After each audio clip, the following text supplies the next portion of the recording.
So tayo po ay nasa ikalimang umaga ng ating gawain, itong ating sambang umaga. Meaning to say na meron pang 4 na umaga na ibabangon tayo ng maaga. Ngayong umaga po ay, again, patuloy ang ating pagbubulay tungkol sa mga biyayang dala ng ating Panginoong Hesukristo. At ang ating pagbubulayan ngayong umaga ay tungkol dun sa pagtanggap ng Diyos sa atin. Tayo ay tinanggap ng Diyos. Marahil ay marami sa atin dito, kung hindi man lahat, ay ginugol ang buhay sa paghahangad na matanggap ng maraming tao. Sa ating pamilya marahil, naghahanap tayo ng lugar na tayo ay magiging tanggap na tanggap. Sa magulang, bilang isang anak, hinahanap mo ang lugar na parang ikaw ay hindi belong. O maging sa mag-asawa, maaaring merong ganong paghahanap na ikaw ay tinatanggap ng buong buo ng iyong asawa. Kasi may mga pagkakataon daw na kapag ka nag-asawa na nga, lumalabas ang lahat ng mga nakatagong pangit. At doon nasusubok kung handa bang tanggapin ang bawat isa ang mga kapangitang iyon.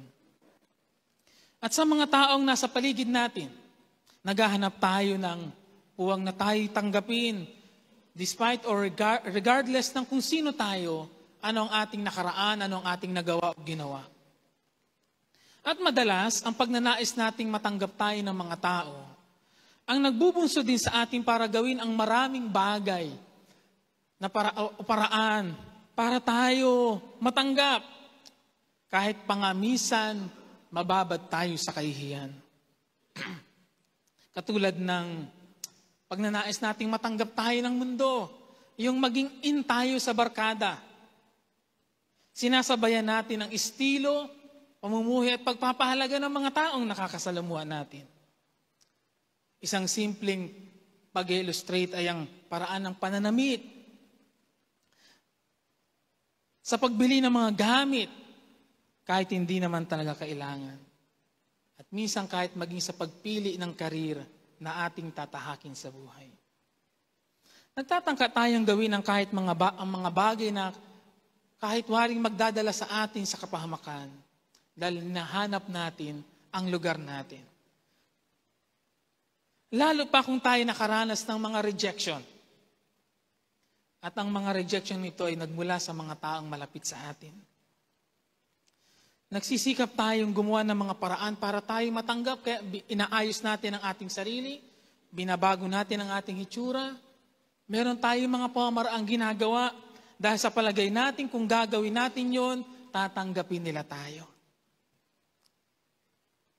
Ngunit ang malungkot minsan, sa kabila ng ating mga pagsisikap, sa ating sarili, mga pagbabago o anumang mga gawa para tayo tanggapin ng mga tao, may mga pagkakataon pa rin hindi tayo tinatanggap.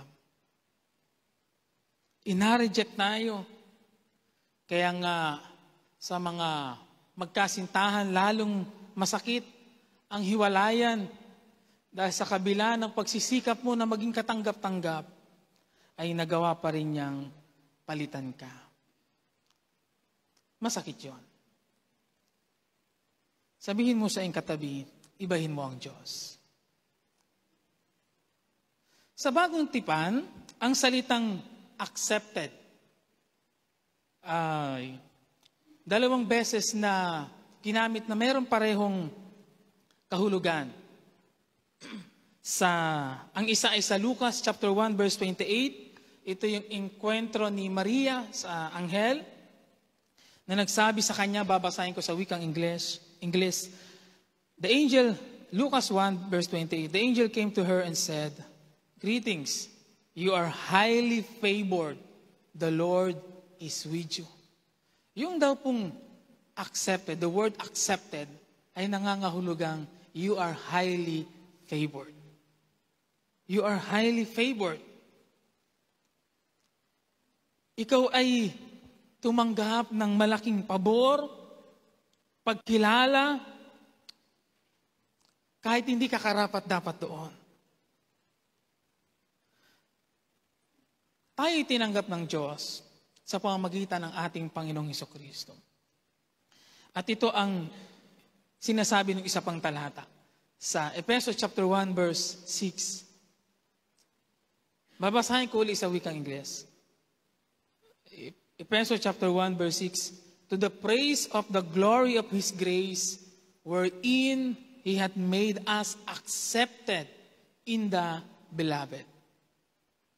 Yung beloved na tinutukoy doon ay ang Panginoong Hesukristo. Tayo ay tinanggap daw ng Diyos sa pamamagitan ng ating Panginoong Hesukristo. And the word na accepted doon ay nangangahulugan daw na we are highly favored sa paningin ng Diyos. Yun ba ay nangangahulugan na lahat tayo ay tinitinan ng Diyos na mayroong ganoong highly favored in His eyes?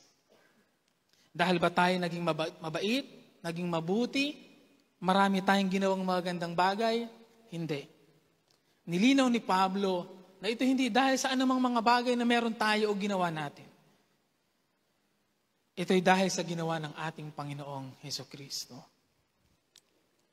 Ang naging pagtanggap ng Diyos sa atin walang kinalaman sa anumang mga bagay na meron tayo sa ating buhay. Dahil ang totoo, sa ating likas pong kalagayan, hindi tayo katanggap-tanggap. Dahil sa kasalanan, walang sino man o anuman na meron sa tao ang katanggap-tanggap sa paningin ng Diyos. Sinabi ni Isaias, sa Isaias ang ganito, sa Isaiah 64 verse 6, ang lahat sa aming pawang nagkasala, ang aming katulad kahit anong gawin ay duming di hamak. Sa ibang salin ay ganito ang pagkakasabi, sapagkat kaming lahat ay naging parang marumi, at ang lahat naming katuwiran ay naging parang maruming basahan, at nalalantang gaya ng dahon kaming lahat. Idinidescribe sa talatang ito kung ano ang tunay na hitsura ng tao dahil sa kasalanan. Tayo ay ginawang marumi at pinapangit ng kasalanan. At ang sino nga ang Diyos? Siya ang banal na Diyos. Na-disqualify ang tao dahil sa kasalanan. Ngunit purihin ang Diyos na gumawa ng paraan para ang tao ay maging qualified muli sa kanyang paningin. Again, we are disqualified dahil sa kasalanan na meron sa atin. Pinarumi tayo at pinapangit nito. Ngunit ang Diyos ay gumawa ng paraan para maging qualified muli tayo sa kanyang paningin. At ito'y sa pamamagitan ng pagsusugo kay Jesus. Dito sa lupa, nagkatawang tao, namuhay bilang isang tao at namatay sa krus para ibigay sa tao ang pagkakataong magbago ang kanyang kalagayan at kapalaran. Ngayon sinabi ko na ang tao sa kanyang likas sa kalagayan ay bilang makasalanan ay hindi katanggap-tanggap sa Diyos. Ngunit sa pananalig natin kay Jesus, tayo ay tinatanggap ng Diyos. Kahit ano pa mang pagsisikap ng tao na gawin, wala pong magagawa yun para tayo tanggapin. Tanging sa pamamagitan lamang ni Jesus, ang tao magiging katanggap-tanggap sa paningin ng Diyos.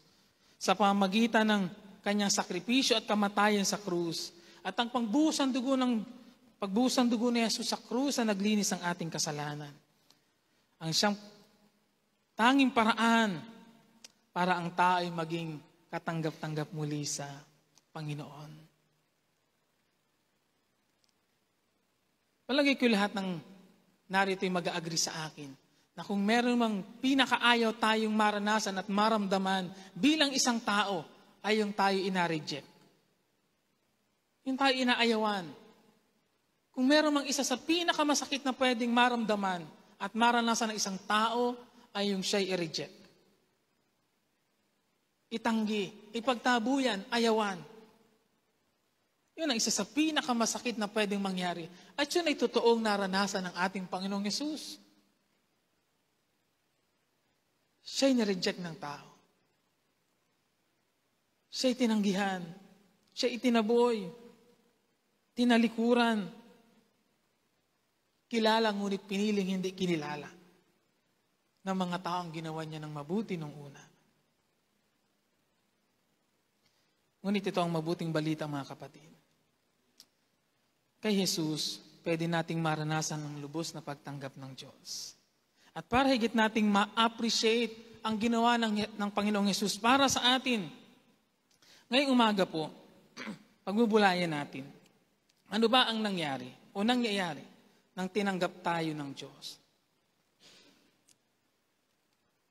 Una, tayo ay napabilang sa Kanyang sambahayan. Ang sabi sa Efeso chapter, 2 talata po ang babasahin ko. Una sa Efeso chapter 1 verse 5, tayo Kanyang itinalaga upang maging mga anak niya sa pamamagitan ni Jesucristo. Iyan ang Kanyang layunin at kalooban. Pangalawa, sabi ng Juan 1:12, sa parehong diwa, ngunit ang lahat ng tumanggap at nanalig sa Kanya ay pinagkalooban niya ng karapatang maging anak ng Diyos. Ginagamit po ng Biblia ang katagang sambahayan at merong ilang mga talataan sa Bagong Tipan na ginagamit iyon. O pamilya, para ipakita na sa oras na ang isang tao ay tumanggap o nanalig sa Panginoong Hesukristo, hindi na siya itinuturing na iba ng Diyos. Hindi lamang siya naging isang member ng isang grupo. Sa oras na nanalig ang isang tao kay Jesus, hindi lamang siya inaturing na isang membro ng isang grupo. Siya inaturing ng Diyos na isang anak. Member of His divine family. At ang sabi ng ating talatang binasa sa Juan, ang lahat ng tumanggap at nanalig kay Jesus ay pinagkalooban ng karapatang maging anak ng Diyos. Yung sa pagiging bahagi natin ng pamilya ng Diyos, meron 3 bagay ako na nakita na mahalagang ma-appreciate natin.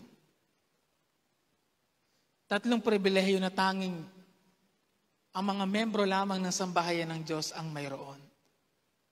Yung una ay yung karapatang tawagin ang Diyos na Ama. At yun ay malinaw sa ating binasang talata. Ang lahat ng tumanggap at nanalig kay Jesus ay pinagkalooban ng karapatang maging anak. Napaka-powerful na pahayag po ito. Dahil hindi lamang isang titulo o pag-aari ang tinanggap natin sa Diyos. Nang sampalatayanan natin si Jesus, tinanggap natin ay karapatan. Tumanggap tayo ng karapatan na maging anak ng Diyos. Gaano kalaking biyaya at pagpapala iyon na ibigay sa atin ng karapatang maging anak ng kataas-taasang Diyos. Truly, we are highly favored sa pagbibigay sa atin ng karapatang ito. Kayo po ba ay proud na tawagin ang inyong tatay dito sa lupa na Ama? Normally, we are proud sa ating mga tatay. At proud tayo na maging anak ng ating tatay o mga magulang. Pero may mga pagkakataon kayo na dumating sa inyong buhay na minsan, na isa puso ninyo, na isa isip ninyo, na sana iba ang aking naging tatay. Sana yun ang naging tatay ko, mas maganda sana ang naging buhay ko. Mas maganda sana ang buhay na meron ako ngayon. Mabibili ko ang aking gusto, makukuha ko ang aking gusto, magagawa ko ang lahat ng aking gusto. Pero tamang pangarap lamang. Dahil hindi mo pwedeng tawaging ama ang isang hindi mo naman tatay. Ang may karapatan lamang na tumawag ng ama ay yung kanyang tunay na anak. Ngayon tayo binigyan ng karapatan na maging anak ng Diyos. Meron tayong karapatan na tumawag at tawagin ang Diyos na Ama. Maaari marahil ang tawagin ang Diyos na Diyos sa iba't ibang salita o paraan ng pagpapakilala ay bagay na hindi problema o pag-uusapan. Ngunit ang sabihin o ang kinina ang Diyos ay Ama ay ibang usapan, mga kapatid. Dahil ang karapatan ng maging anak ng kataas-taasang Diyos ay tanging Diyos din lamang ang makapagbibigay. Hindi ito isang bagay na pwede nating makuha sa ating sariling pagsisikap. Dahil ang mapabilang sa pamilya ng Diyos ay hindi ganun kadali. Pero gusto ko din namang sabihin, hindi ganun kahirap. Anong ibig sabihin noon? Hindi ibig sabihin na ikaw ay mabait at palaging nasa simbahan ay mag-qualify ka na sa pagiging member ng family ng Diyos. Sa halip, ang hinihingi sa atin ay isang malinaw na pananalig kay Jesucristo. Sa King James Version ay ganito ang pagkakasabi. To them, sa Juan 1:12 pa rin yun, to them gave He power to become the sons of God. Hindi lamang karapatan, kundi power to become the sons of God. Nauunawaan po ba natin na ang pagtanggap sa atin ng Diyos ay merong mas malaking balik din naman sa atin? Ang totoo, kung ang titingnan at pagsusukatan ay yung ating tunay na kalagayan at kalikasan, walang katungkulan ang Diyos na tayo tanggapin. Pero dahil sa ginawa ng ating Panginoong Hesus, sa lahat ng nanalig sa Kanya, katungkulan ng Diyos, na tayo ngayon ay kalingain bilang Kanyang parang tunay na anak. At ang sabi ng Biblia, si Jesus ang panganay. Sa doktrina ng adoption, ito'y nangangahulugan na hindi na tayo itinuturing ng Diyos na iba, hindi na tayo itinuturing ng Diyos na kaaway. Sa halip, kung paanong tinuring at minahal o minamahal ng Diyos Ama ang ating Panginoong Yesus, sa gayong paraan din mismo, tayo itinuturing at minamahal, pinapakitunguhan ng ating Diyos Ama. Kung papaanong ipinadama ng Diyos ang kanyang pagmamahal kay Jesus, gayon din naman ang pagmamahal na meron ang Diyos Ama para sa atin ng kanyang mga anak, binigyang ang karapatang maging anak. Sabi ng Efeso chapter 2 verse 18 and 19, dahil kay Kristo tayo makakalapit sa Ama sa pamamagitan ng Espiritu, sa makatuwid hindi na kayo dayuhan o taga-ibang bansa, kundi kababayan ng mga hinirang ng Diyos at kabilang sa Kanyang sambahayan. May mga taong pakiramdam nila hindi sila bilong.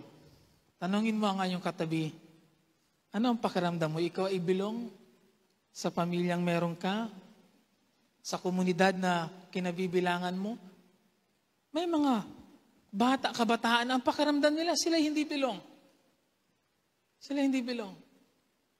Hindi nila maramdaman ang pagmamahal ng isang ama, ng isang ina. Ito ang bagay na hindi natin, ito ang bagay na matitiyak nating meron sa Diyos. Dahil ang Diyos ang ating Ama, makakatiyak tayo na tayo ay palaging bilong sa Kanya. Hindi tayo makakaranas ng rejection sa Diyos. Sabi ko nga kanina, hindi na tayo others sa Diyos. Tayo ay Kanyang mga anak at mga espesyal na mga anak sa Kanyang paningin. Sabi pa ni Pablo sa Efeso chapter 1 verse 6, purihin natin siya dahil sa Kanyang kahangahangang pagkalinga sa atin sa pamamagitan ng Kanyang minamahal na anak. Nararamdaman niyo po ba mga kapatid ang pagkalinga ng Diyos Ama sa inyong buhay? Nararanasan niyo ba ang comfort ng isang ama na nasa langit? Kung tayo ay kinakapos o kinukulang sa ating palagay ng dapat na nararamdaman at nararanasan sa mga taong nasa paligid natin o sa ating pamilya, lumapit tayo sa Diyos. Minsan sa takot nating ma-reject, ginagawa natin ang maraming bagay na hindi naman talaga makakabuti sa atin. Sa takot natin na ma-reject,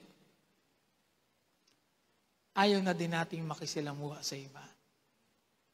Sa takot nating ma-reject, tinitingnan natin ang ibang mga tao na hindi rin karapat-dapat na pakitunguhan. Tayo bilang bahagi ng pamilya ng Diyos, binabago nito ang ating pagtingin. Binabago nito ang ating pagtanaw sa paligid.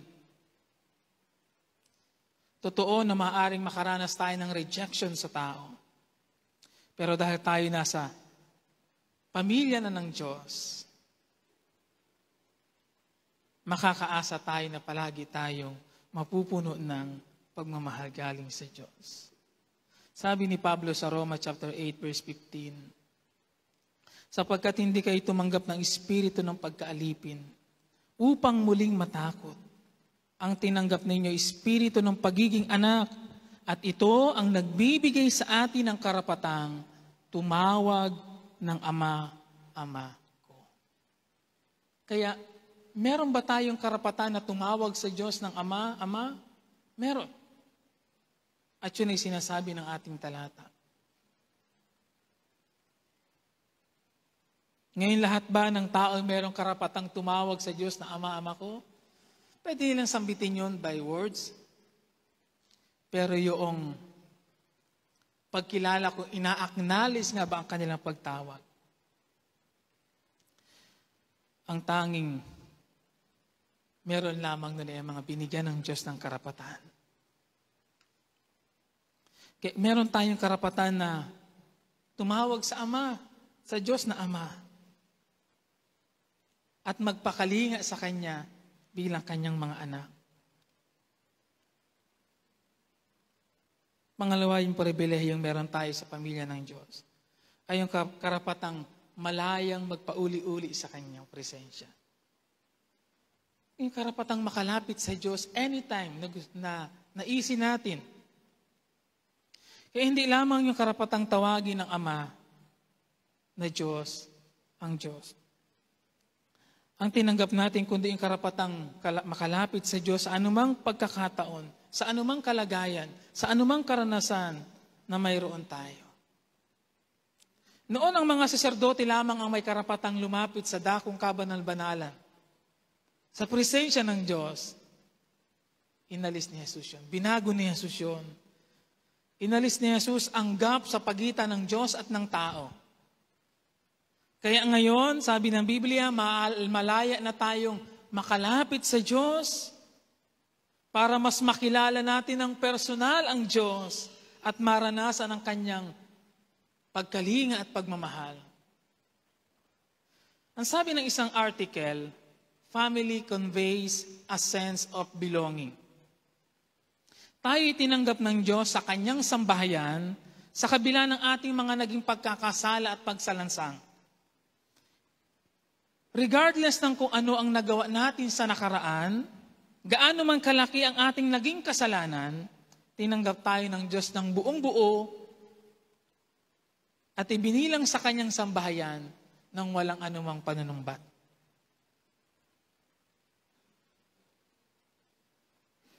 Ang naging pagtanggap ng Diyos sa atin ay buo at tunay.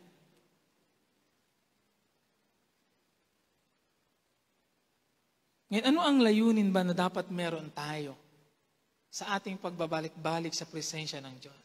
Sa ating paglapit sa Kanya. Bakit ba tayo lalapit sa presensya ng Diyos? Para lamang ba humingi ng ating mga gusto? O para magkaroon tayo ng isang malapit na kaugnayan sa Kanya? Isa sa maraming daing ng mga anak sa kanilang mga magulang ay ang kawalan ng panahon. Mostly sa mga tatay. Dahil siyempre sa ating kalakaran ng mga tatay ang may trabaho. Bagaman sa ating makabagong panahon, pareho ay meron na. Naibibigay ang gusto, ngunit napapabayaan ng higit na mas mahalaga. Ang paglalaan ng makabuluhang panahon para makipag-ugnayan sa anak para magkaroon ng mas intimate na relationship sa anak. Kamusta tayo mga kapatid sa ating pamilya? Kamusta ikaw bilang isang magulang sa iyong anak? Do you have a meaningful time na inabigay para sa iyong mga anak? Sa layunin na hindi mawala yung malapit na kaugnayan nyo sa isa't isa, sa halip ay lalong lumalim, tumibay.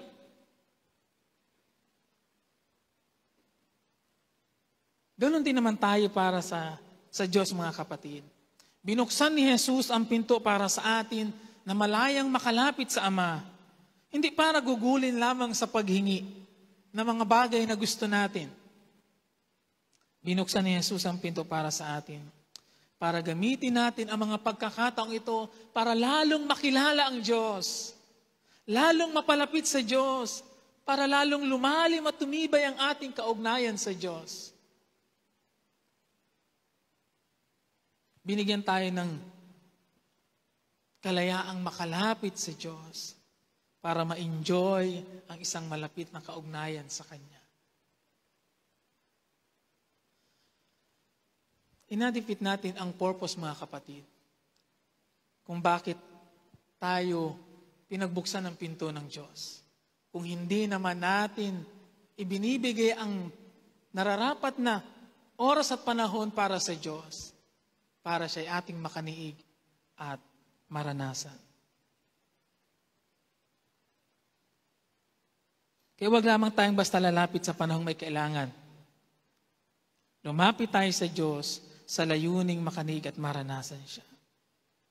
Katulad ng pananabik ng isang bata na makita at makasama ang kanyang magulang, tatay, nanay na matagal na napahiwalay sa kanya.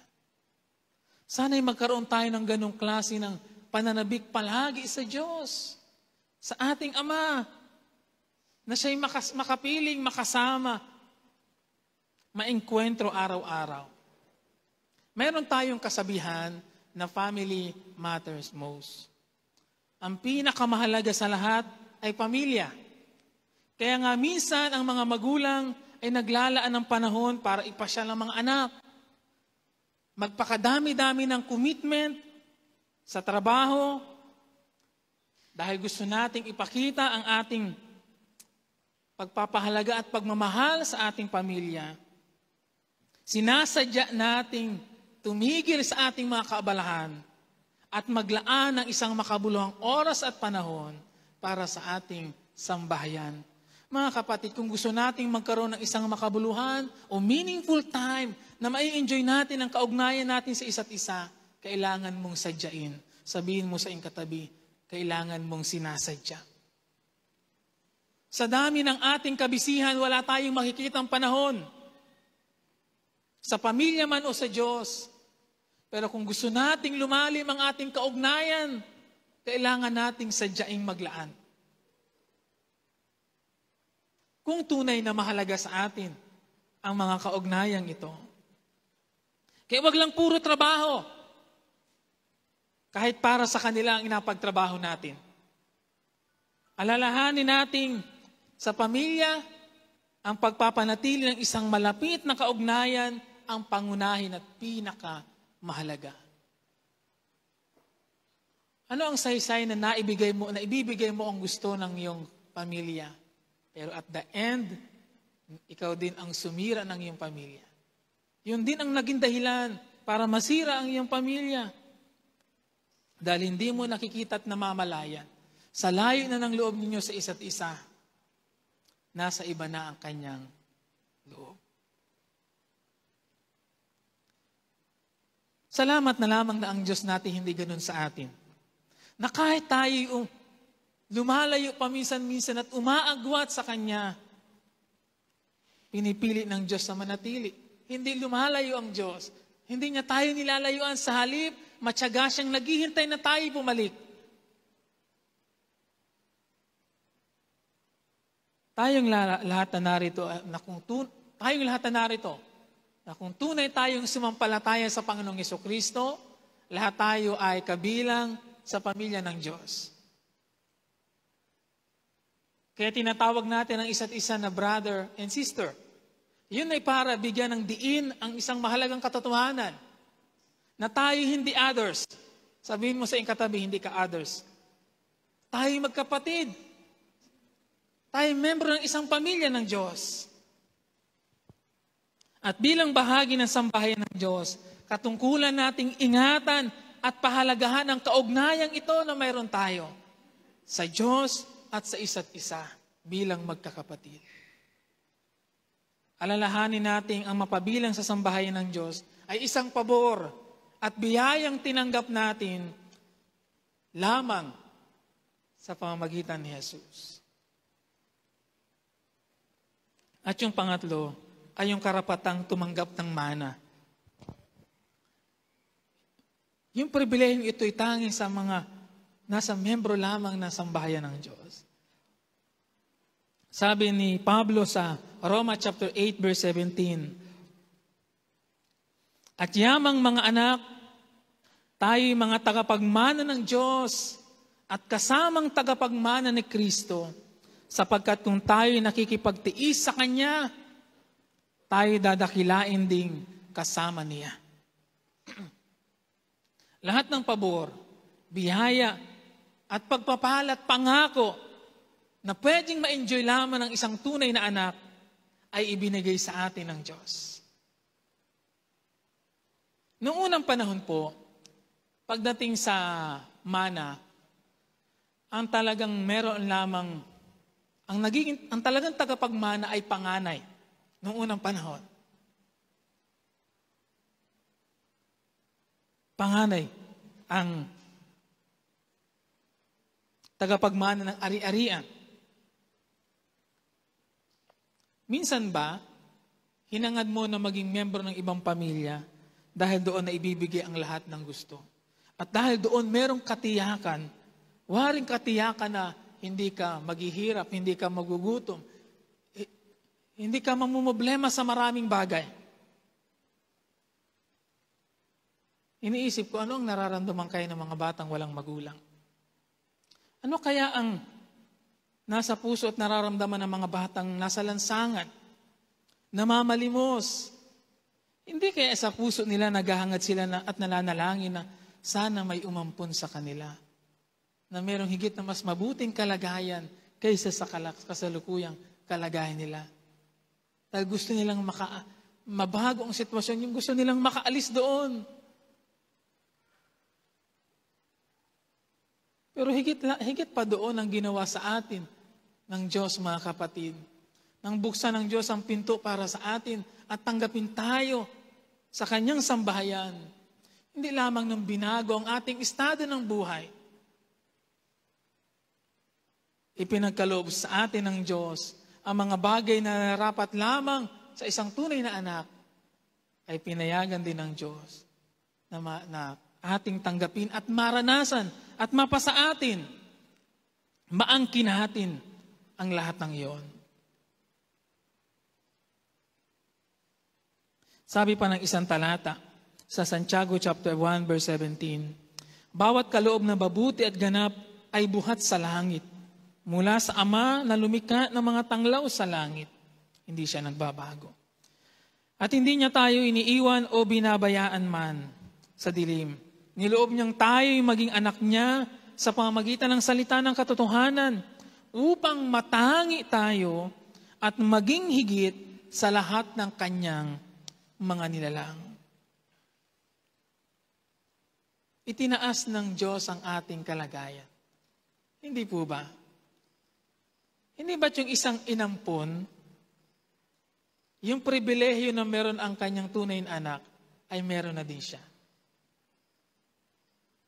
Kung ano ang nai-enjoy ng kanyang tunay na anak sa dugo, itong inampon ay ganon din. Nai-enjoy na din yun dahil siya ay tinanggap at ibinigay na din sa kanya ang karapatan na ma-enjoy ang lahat ng meron sa sambahayang iyon. Lahat ng maganda, lahat ng biyaya, lahat ng pagpapala, panghako at katiyakan. ay tatanggapin at mararanasan. Minsan tayo inaakay ng katotohanan ito. Ibinilang tayo ng Diyos sa kanyang sambahayan para pahalagahan natin at ingatan at palaguin ang mga kaugnayang meron tayo. Binigyan ni Jesus ng halaga ang ating buhay. Pahalagahan din naman natin kung saan tayo dinala ng ating Panginoon. Hindi tayo nararapat kung saan tayo naroon ngayon. Pero pinagindapat tayo ng Diyos na malagay sa ganitong kalagayan. Naging isang official member tayo ng pamilya ng Diyos. At sinilihan ito ng banal na Espiritu, sabi ng Biblia. Ngayon, meron pa ba tayong kailangang hanapin sa mundong ito na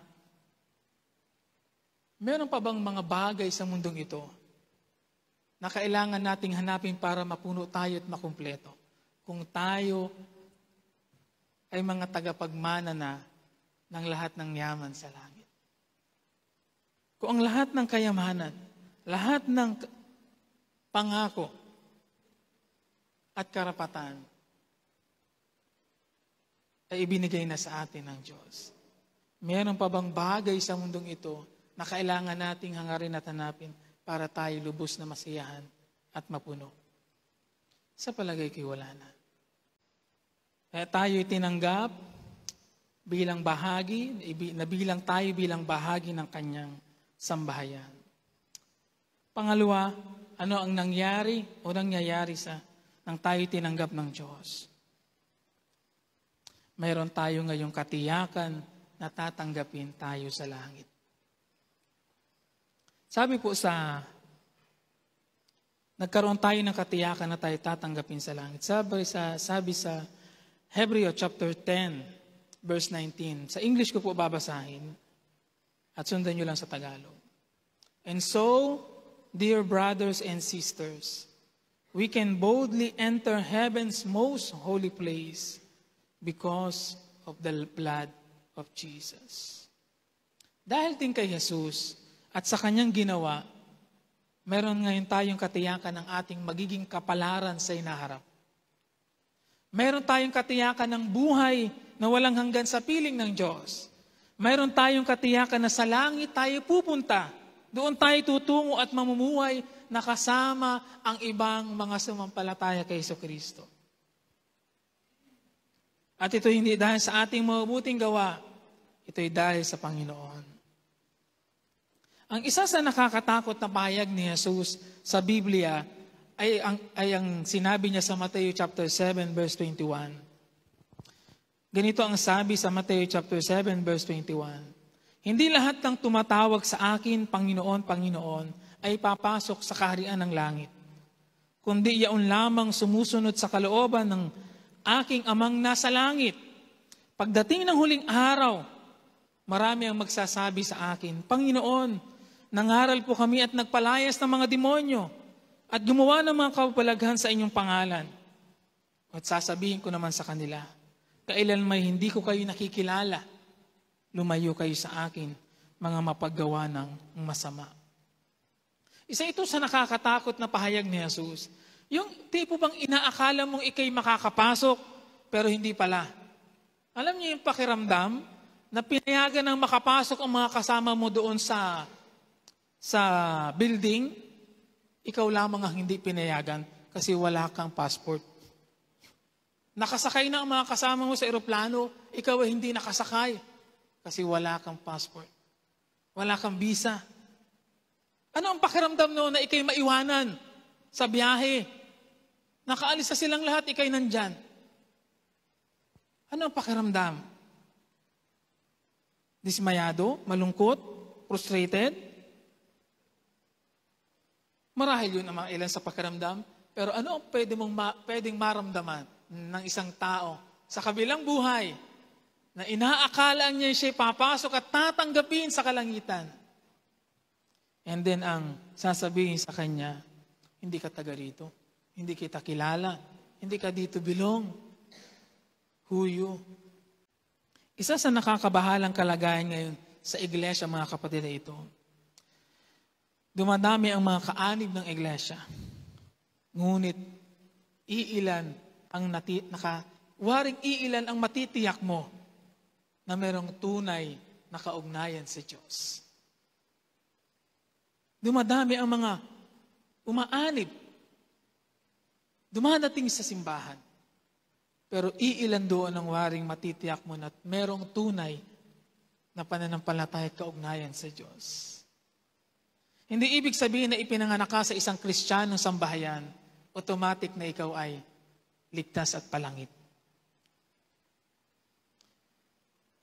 Hindi ibig sabihin na ikaw ay lumaki sa Sunday school at nakasaulo ka ng maraming bersikulo sa Biblia, ay automatic na ikaw ay sa langit pupunta. Hindi ibig sabihin na ikaw ay nakagagawa ng mga religious na mga bagay, tumutulong sa mga dukha, naglilingkod, tumutugtog, at gumagawa ng mga bagay sa loob at labas ng simbahan, ay automatic na ikaw ay palangit.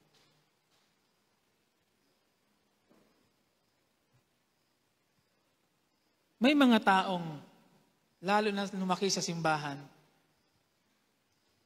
na akala nilang sila'y Kristiyano na. Dahil nga, lumaki sila at nasanay sa isang kalagayan na ang ginagawa ay mga makakristyanong kilos at pamamaraan. Kaya sa palagay nila sila ay Kristiyano kasi ang ginagawa nila ay ginagawa ng Kristiyano. Pero hindi nila alam sa kanilang sarili minsan, yun ay dahil nakabisado lamang nila ang ginagawa ng isang Kristiyano. Pero hindi ibig sabihin na ginagawa mo ang gawin ng isang Kristiyano ay ikaw ay isang Kristiyano na nga. Hanggat wala kang tunay na engkwentro sa Diyos at walang tunay na pagsisisi ng iyong kasalanan at panunumbalik ng loob sa Diyos, gusto kong sabihin sa iyo na ikay kabilang pa rin sa listahan ng mga napapahamak. Unless na magkaroon ka ng tunay na engkwentro, personal encounter with God, kabilang ka pa rin sa listahan ng mga taong napapahamak. So evaluate ourselves. Evaluate yourself. Ako nga ba'y tunay na sa Diyos? Ako ba'y tunay na nga bang sumampalataya sa Diyos? Tunay ko na bang na-enkwentro ang Diyos sa buhay na ito? Baka ako'y nadala lamang ng agos ng pamumuhay ng ibang mga kasama ko. Dahil yun ang palagi kong nakikita, dahil sila ang palagi kong kasama, nasanay na akong yun din ang aking ginagawa. At nakibisado ko na yun, nasa ulo ko na yun. Kaya inakala kong ganun ang pagiging Kristiyano. Hindi po, mga kapatid. At ibinigay ng Biblia ang isang natatanging requirement para tanggapin natin at matiyak natin ang pagkakaroon ng buhay na walang hanggan at matanggap tayo sa langit. At yun ay sa pamamagitan ng pananalig ng buong puso sa ating Panginoong Hesukristo. Sinabi ni Jesus sa Juan 14:6, walang makapupunta sa Ama liban sa pamamagitan ko. Sabi nila, ang kapalaran daw ng tao ay nakaguhit na sa kanilang palad. Tingnan mo nga yung palad mo. Oy, anong daming guhit yan ay? Oy, saan ang tungo ng kapalaran mo yan? Sabi nila, kaya ipapabasa sa manghuhula. Oo, ikaw ay mag-aasawa sa taong 2025. Buwan ng Disyembre kasi yung guhit na yan ay papunta sa direksyong ito. Ano unahan niyo po? Pinapabasa. O sabihin mo sa iyong katabi, huwag kang magapaniwala dun. Mga luloko-loko yung mga nagapaniwala dun. Sila'y loko-loko pag ikay naniwala dun, nagiging loko-loko ka na rin. Kung gusto nyong malaman ang kapalaran ng tao, meron ako sa inyong ipapabasa, yung Biblia. Dito malinaw nating makikita at mababasa ang tunay na kapalaran ng isang tao. Bibigyan ko yung isang halimbawa. Filipos chapter 3 verse 19 to 20 nagsasabi ng ganito. Kapahamakan, ang kahihinatnan nila sapagkat dinudiyos nila ay ang hilig ng kanilang katawan. Ikinararangan nila ang mga bagay na dapat sana nilang ikahiya. At ang pinag-uukulan lang nila ng pansin ay ang mga bagay na panlupa. Sa kabilang dako, ang langit, ang tunay nating bayan, mula ro'y hinihintay nating may pananabik, ang Panginoong Hesukristo, ang ating tagapagligtas. Ina-describe ng talatang ito, mga kapatid, ang dalawang direksyon ng buhay ng tao. Yung isa ang tungoy dito papunta sa kapahamakan, yung isa ay tungo dito sa buhay sa langit. Nakapahamakan daw ang naghihintay o kahihinatnan ng mga tao ang dinudiyos ay hilig ng kanilang katawan. Na ang mga pinapahalaga ng mga bagay na panlupa lamang. Pero iba ang mga nasa tagalangit. Iba ang pagpapahalaga na meron ng mga tagalangit.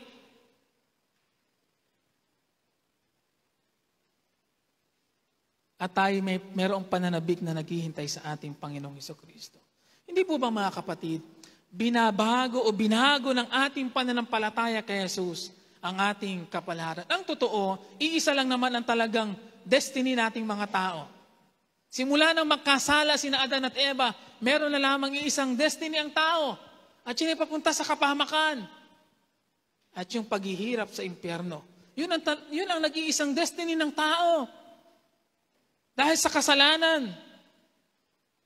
At yun ay nakamarka na sa atin. Kaya nga ang tawag natin ay, yun ay nasa kalikasan ng tao, tayo likas na makasalanan. At sa ating likas na pagiging makasalanan, tayo tiyak na napapahamak. Yun ang ating turo. Ayun ang ating kapalaran. Yun ang kapalaran na naghihintay sa lahat ng tao. Pero salamat at purihin ang Diyos, sabi ni Pablo. Ang kapalaran ng tao ay pwedeng magbago sa pamamagitan ng ating pananalig kay Jesus. Si Jesus ay bumaba galing sa langit, bumaba dito sa lupa. Nagkatawang tao, namuhay bilang isang tao at namatay doon sa krus para sa layuning iyon. Para bigyan tayo ng pagkakataon na mabago ang ating destiny, mabago ang ating kapalaran, at ipakita sa atin na dito maliligtas ka. Sabi ng Pahayag 21 verse 4, ina-describe ang langit. At papahiri niya ang kanilang mga luha. Wala ng kamatayan, dalamhati, pag-iyak, at sakit sapagkat lumipas na ang dating mga bagay. Kung sa impyerno ang naghihintay ay paghihirap, pagdurusa, walang hanggang paghihirap. Sa langit wala nang hirap at pagdurusa, sabi ng Biblia. Walang kamatayan, walang dalamhati. Ngayon, sino sa atin na narito ang tiyak na?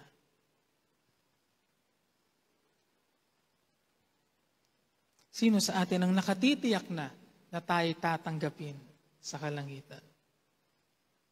O maaari kayo tiyak na, pero papaano ang iyong mga kasama sa sambahayan?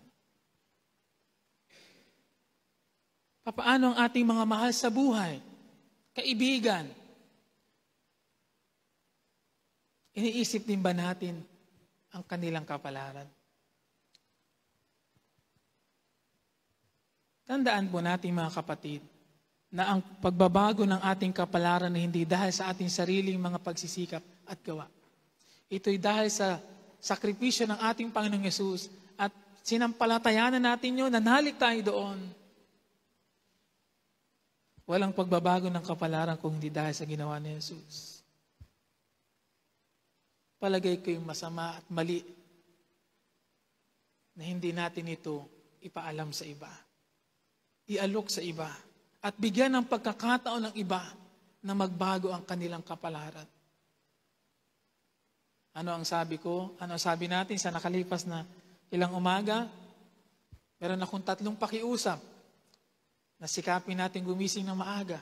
Sikapin natin makumpleto ang mga susunod na umaga. At sikapin natin makapagsama ng bisita o ibang tao sa ating pananambahan. Ano ang dahilan? na gusto nating kunin ang pagkakataon at ibigay sa kanila ang pagkakataon na magbago ang kanilang patutunguhan. Sa aking pagwawakas, ang totoo ay pangatlong punto ko dapat ito, pero dahil mahaba na siya, kaya ginawa kong conclusion na lang. Sabi sa Hebrew chapter 12, verse 28 to 29, kaya tayo magpasalamat sa Diyos sapagkat tumanggap tayo ng isang kahariang hindi nayayanig. Sambahin natin ang Diyos sa paraang kalugod-lugod sa Kanya, may paggalang at pagkatakot sapagkat ang ating Diyos ay parang apoy na nakakatupok. Tinanggap din tayo ng Diyos sa Kanyang kaharian. Gusto kong i-describe yung kaharian na yon sa ganitong paraan. Sabi natin, tinanggap tayo ng Diyos bilang bahagi ng Kanyang sambahayan at tayo tinanggap sa kalangitan.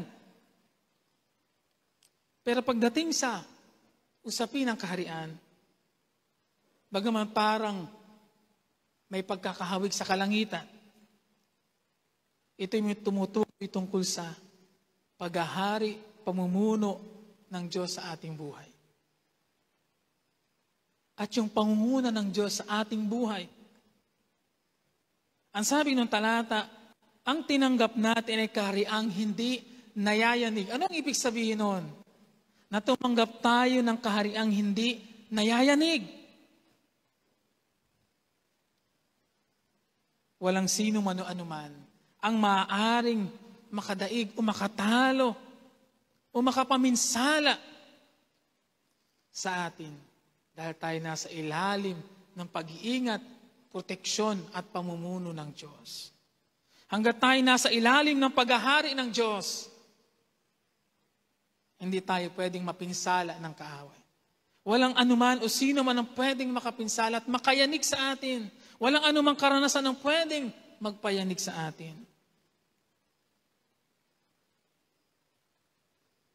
Dati tayo kabilang sa pinagaharian ng mundong ito, si Satanas. Kaya ang sinusunod natin ay ang kanyang mga gusto. Pero ngayon, na tayo kabilang na sa kaharian ng Diyos, sino ang dapat nating sinusunod? Kaninong gusto ang dapat nating ginugusto? Palagi ko alam nyo ang isasagot. Sabi ni Jesus, Mateo 5:20, sinasabi ko sa inyo, kung ang pagsunod ninyo sa kalooban ng Diyos ay tulad lamang ng pagsunod ng mga iskriba at pariseo, hindi kayo makakapasok sa kaharian ng Diyos. Mga kapatid, ang aking mensahe po ngayong umaga ay meron dalawang side. Ini-encourage ko kayo, hinihikayat na i-appreciate kung ano ang tinanggap natin sa Diyos nang tayo kanyang tanggapin. At yung pangalawa, ay binibigyan ko kayo ng babala.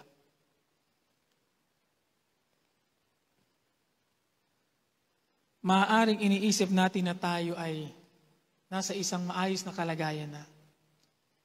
Pero baka kailangan nating mag-re-evaluate ng ating buhay. Mag-re-evaluate ng ating sarili. Baka iniisip natin na tayo kabilang na, pero ang totoo hindi pa. Baka iniisip natin na tayo ay doon na ang punta, pero baka hindi. Baka iniisip natin na tayo ay kabilang na ang pangalan sa mga aklat ng buhay, pero baka hindi. Just try. Hindi ko hinuhusgahan ng sino man, pero try to evaluate yourself and try to search in your heart.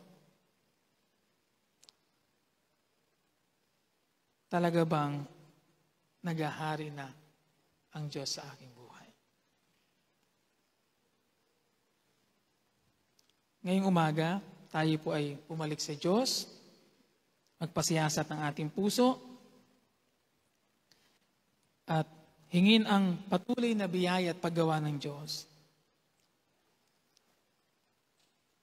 Naway tayo maging tunay na mga karapat-dapat At sa pamamagitan ng mga katotohanan ito, makapagsambit tayo, sabi ni Pablo, doon sa talatang binasa ko kanina, ng papuri at pagsamba na uukol para sa Diyos.